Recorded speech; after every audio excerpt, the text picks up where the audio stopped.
ఏమన్నావు? చెప్పు, ఏమన్నావు చెప్పు.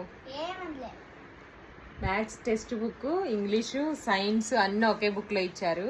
అది నాకు తెలియదు, వీడికి తెలుసు కదా. ఏమన్నావు దీవెన్? ఓవర్ యాక్షన్ చేస్తుంది మా అమ్మ అంటుండు.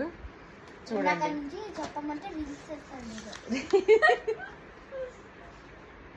వీడు చెప్పలేదు, నాకు చెప్పలేదు. బ్యాగ్ వేసుకొని హోంవర్క్ అయిపోయింది. అమ్మా అక్కనా అమ్మ, నా క్లారిటీ ఇవ్వు. ఇప్పుడు ఏంటి నీకు ఎవరి హోంవర్క్ వాళ్ళు చేసుకోవాలనే భయం ఉండాలి కదా, అవునా కాదా? ఒకళ్ళు చేస్తారని వెయిట్ చేస్తారు. ఇట్లా బ్యాగ్ మొత్తం జిప్పేసేసి బ్యాగ్ అంతా సర్దుకొని ప్యాక్ చేసుకొని అయిపోయింది పద అన్నం పెట్టాను అంటుండు. చూడిటు మళ్ళీ ఏయ్ అదనమాట సంగతి. ఎవరు